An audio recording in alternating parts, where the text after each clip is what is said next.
Hello friends, welcome to news Tamil online. சமீபத்தில் நடிகர் Ajith Kumar India டியூட்டே டிவிக்கு ஒரு பேட்டி கொடுத்திருந்தார். அதுல அவர் தன்னோட தூக்க பழக்கம் பத்தி சொன்ன விஷயம் சமூக வலைதளங்கள்ல பெரிய விவாதத்தையே கிளப்பிடுச்சு.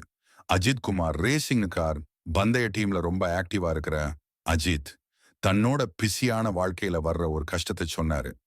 அதாவது, அவருக்கு போதுமான தூக்கம் கிடைக்கல. எனக்கு சினிமா, வெப் சீரிஸ் பார்க்கலாம் நேரம் இல்லை. நான் ஃப்ளைட்ல தான் தூங்குறேன். எனக்கு தூக்கம் சார்ந்த பிரச்சனை இருக்கு. தூங்குறது எனக்கு ரொம்ப கஷ்டமா இருக்கு. அதிகபட்சமா 4 மணி நேரம் தான் தொடர்ந்து தூங்க முடியுதுன்னு அஜித் சொன்ன இந்த வார்த்தைகள் உலகத்துல கோடிக்கணக்கான பேரை பாதிக்கிற ஒரு பிரச்சனையை வெளிச்சத்துக்கு கொண்டு வந்துச்சு. ஒரு நடிகரோட தனிப்பட்ட கஷ்டமா இதை விடாம, இது இப்போ இருக்கிற நவீன வேகமான லைஃப் ஸ்டைல்ல வாழற நிறைய பேரோட வாழ்க்கையில ஒரு அங்கமா மாறி போச்சு. போறதுக்கு முன்னாடி நீங்க இன்னும் நம்ம சேனலை சப்ஸ்கிரைப் பண்ணலைன்னா சப்ஸ்கிரைப் பண்ணிக்கோங்க. வாங்க வீடியோக்குள்ள போகலாம். தூக்கமின்மை, அதாவது இன்சோம்னியா, சும்மா ஒரு ஹெல்த் இஷ்யூ மட்டும் இல்ல. அது நம்மளோட வேலைத்திறன், மனசு ஆரோக்கியம், மொத்த வாழ்க்கை தரம் எல்லாத்தையும் பாதிக்கிற ஒரு விஷயம். தூக்கம்ங்கிறது ஒரு சாதாரணமாக நடக்கிற, ஆனா ரொம்ப அதிசயமான ஒரு உயிரியல் செயல்முறை. சென்னை இன்ஸ்டிடியூட் ஆஃப் பல்மனாலஜியின் டைரக்டர், சீனியர் நுரையீரல் நோய் டாக்டர் கௌசிக் முத்துராஜா இதை பத்தி விளக்கும்போது, நம்ம உடம்பு சம்பந்தப்பட்ட நிறைய விஷயங்களை உயிரியல் கடிகாரம் தாங்க தீர்மானிக்குதுன்னு சொல்றாரு. இந்த உயிரியல் கடிகாரம் நம்ம மூளையில இருக்கிற ஹைபோதலாமஸ்னு சொல்ற ஒரு சின்ன பகுதியில இருக்கு. இது 24 மணி நேர சுழற்சியில வேலை செய்யற நம்ம உடம்போட இயற்கையான ரிதம். மெலடோனின், இது தூக்கத்துக்கு காவலாளி ஹார்மோன். டாக்டர் கௌசிக் முத்துராஜா விளக்குறது இதுதான். நம்ம கண்ணு வழியா ஒளி மூளைக்கு போகும். வெளிச்சமா இருந்தா நம்ம மூளை இப்போ முழிச்சிருக்க வேண்டிய நேரம்னு புரிஞ்சுக்கும். அதே நேரத்துல இருட்டா இருந்தா இப்ப தூங்குறதுக்கான நேரம்னு புரிஞ்சுக்கிட்டு மெலடோனின்ங்கிற ஹார்மோனை சுரக்க செய்யும். இந்த ஹார்மோன் தான் தூக்கத்தை வர வைக்குது. மெலடோனின்ங்கிறது பினியல் சுரப்பியில இருந்து சுரக்கிற ஒரு ஹார்மோன். ஈவினிங் ஆக ஆக வெளிச்சம் குறைய குறைய மெலடோனின் சுரப்பு அதிகமாக ஆரம்பிக்கும். இது நம்ம உடம்போட உஷ்ணத்தை லேசா குறைச்சு நம்மளை டயர்டா ஃபீல் பண்ண வச்சு ஆழ்ந்த தூக்கத்துக்கு தயார் பண்ணும். காலையில சூரிய ஒளி கண்ணுல படும்போது மெலடோனின் சுரப்பு நின்னு நம்ம முழிக்க தூண்டப்படுறோம்.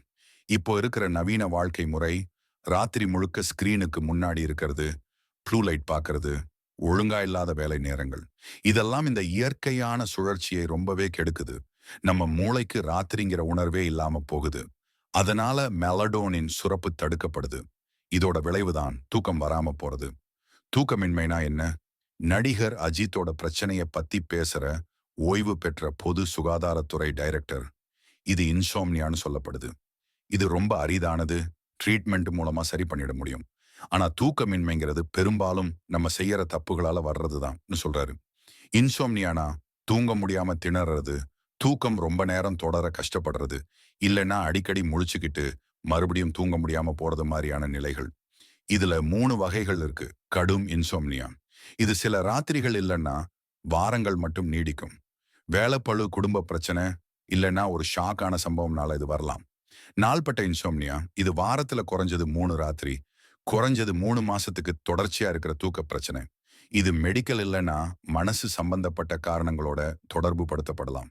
பரிணாம இன்சோம்னியா, இது வேற ஒரு நோய் இல்லைன்னா உடம்புல இருக்கிற ஒரு கஷ்டத்தோட விளைவா வர்றது. உதாரணத்துக்கு வலி, கவலை, மன அழுத்தம், இல்லைன்னா ஆஸ்துமா மாதிரியான வியாதிகளால் இது வரலாம்.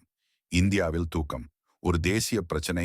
நடிகர் அஜித் ஒரு தனிப்பட்ட விஷயத்தை மட்டும் சொல்லலைங்க, அவர் ஒரு தேசிய பிரச்சனைக்கே முகமா நின்று இருக்கிறாரு. தூக்கமின்மையோட அறிகுறிகள் என்னன்னா, போதுமான தூக்கம் கிடைக்காம இருக்குது, தொடர்ச்சியா 7 முதல் 9 மணி நேரம் தூங்க முடியாம போறது, தவறான நேரத்துல தூங்க போறது, உடம்போட கடிகாரத்துக்கு மாறா தூங்க போறது, நல்லா தூங்காம இருக்கிறது, தூக்கத்தோட எல்லா ஸ்டேஜையும் அடையாம ஆழ்ந்த தூக்கமே இல்லாம இருக்கிறது, ஒவ்வொரு நாளும் வேற வேற நேரத்துல தூக்கம் வர்றது, தூங்குறதுல ஒரு ஒழுங்கே இல்லாம இருக்கிறது, போதுமான நேரம் இருந்தும் ஆழ்ந்த தூக்கம் வராதிருக்கிறது, பெட்ல முழு நேரம் படுத்திருந்தும் காலையில எழுந்த பிறகு புத்துணர்ச்சியே இல்லாம இருக்கிறது. தூக்கம் கெடுறதுக்கான காரணங்கள்னு பார்த்தா நம்ம வாழ்க்கை முறைதான் வில்லன். நம்ம தூக்கம் கெடுறதுக்கு நிறைய விஷயங்கள் இருக்குங்க. தேசிய சுகாதார நிறுவனம் என்ன சொல்லுதுன்னா, வயசு ஆனா தூக்கம் குறையுமாம். அப்புறம் ஒழுங்கா நேரத்துக்கு தூங்காம இருக்கிறது, தைராய்டு மாதிரி வளர்சிதை மாற்ற பிரச்சனைகள் இருக்கிறது, ராத்திரி படுக்க போறதுக்கு கொஞ்ச நேரத்துக்கு முன்னாடி கனமான சாப்பாடு சாப்பிடுறது, இதெல்லாம் காரணங்களாம். முக்கியமா படுக்கைக்கு போறதுக்கு முன்னாடி கம்ப்யூட்டர், செல்போன்னு திரைய பார்க்கறதுல வர்ற நீல வெளிச்சம் தூக்கத்தை கெடுக்கும். குடிப்பழக்கம் இருக்கிறவங்களுக்கும் முதல்ல தூக்கம் வந்தாலும், அப்புறம் தூக்கச் சுழற்சியையே அது குழப்பிடுமாம். இதெல்லாம் இல்லாம தூக்கம் கெடறது, இதய நோய், கிட்னி நோய், பிளட் பிரஷர், சர்க்கரை வியாதி, பக்கவாதம், வெயிட் போடுறது, மன அழுத்தம், கவலைன்னு நிறைய நோய்களோட சம்மந்தப்பட்டிருக்கு. உடற்பயிற்சி செய்யாம இருக்கிறது, மன அழுத்தம், கவலை இதெல்லாம் முக்கியமான காரணங்களா சொல்லப்படுது. இது பத்தி டாக்டர் குழந்தைசாமி என்ன சொல்றாருன்னா, தூக்கம் இல்லைன்னா நம்ம மூளை கொஞ்ச நேரம் தானா வேலை செய்யாம போயிடும். அது சில செகண்டுகள் தான் என்றாலும், அதோட விளைவு ரொம்ப மோசமா இருக்கும். இப்போல்லாம் சின்ன வயசுலயே வர்ற மாரடைப்பு மாதிரி, இதய நோய்களுக்கு கூட தூக்கமின்மை தான் முக்கியமான காரணமா இருக்குன்னு சொல்றாரு. டாக்டர் குழந்தைசாமியோட யோசனைகள் என்னன்னு பார்க்கலாம். சிகரெட் பிடிக்கிறத விடுங்க. நிக்கோடின் ஒரு தூண்டுதல் பொருளுங்க. அது தூங்க விடாம தடுக்கும். சாயங்காலம் டீ, காபி குடிக்கிறத நிறுத்துங்க. காஃபின் ரொம்ப தூண்டும். அதனால சாயங்காலம் 5 மணிக்கு மேல இதெல்லாம் குடிக்கவே கூடாது. ஸ்கிரீனை பார்க்காதீங்க. தூங்க போறதுக்கு குறைஞ்சது 3 மணி நேரத்துக்கு முன்னாடியே கம்ப்யூட்டர், செல்போன் ஸ்கிரீனை பார்க்கறத விட்டுடுங்க. நீல ஒளிய தடுக்கிற கண்ணாடி போட்டா ரொம்ப நல்லது. டாக்டர் கௌசிக் முத்துராஜாவோட தூக்கம் சம்பந்தமான டிப்ஸ் என்னன்னு பார்க்கலாம். ஒரு ரூட்டீனை ஃபாலோ பண்ணுங்க. தினமும் ஒரே நேரத்துக்கு தூங்க போய் ஒரே நேரத்துக்கு எழுந்துக்கணும். வீக்கெண்ட்ஸ்லயும் இதை பண்ண ட்ரை பண்ணுங்க. இது நம்ம உடம்போட கடிகாரத்தை சரியா வச்சிருக்கும்.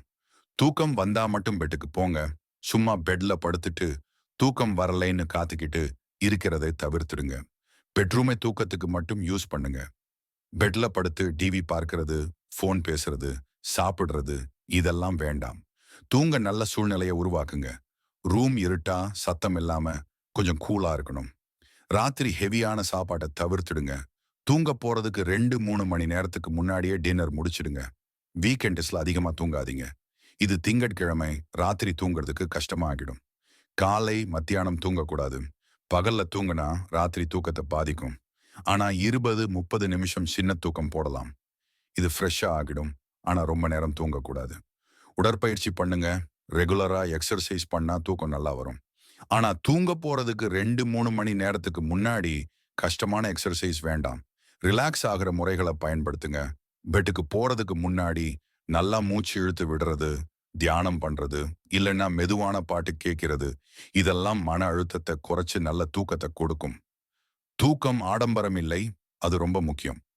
நடிகர் அஜித் குமார் தனக்கு தூக்க பிரச்சனை இருக்குன்னு சொன்னது இந்த மாடர்ன் காலத்துல இருக்கிற மறைமுகமான நோய் பத்தி ஒரு விழிப்புணர்வை ஏற்படுத்தி இருக்கு. வேகமா போற இந்த உலகத்துல தூக்கத்தை சும்மா ஒரு ஆடம்பரம் இல்லைன்னா டைம் வேஸ்ட்னு நினைக்கிறாங்க. ஆனா சயின்ஸும் மருத்துவ ஆராய்ச்சிகளும் என்ன சொல்லுதுன்னா, நல்ல தூக்கம் இருந்தாதான் வேலையை நல்லா பண்ண முடியும், ஆரோக்கியமா சந்தோஷமா இருக்க முடியும்னு கன்ஃபார்ம் பண்ணியிருக்கு. இந்த வீடியோ பிடிச்சிருந்தா லைக் பண்ணுங்க. அப்படியே உங்க ஃப்ரெண்ட்ஸ் அண்ட் ஃபேமிலிக்கும் ஷேர் பண்ணி நம்ம சேனலையும் சப்ஸ்கிரைப் பண்ணிக்கோங்க.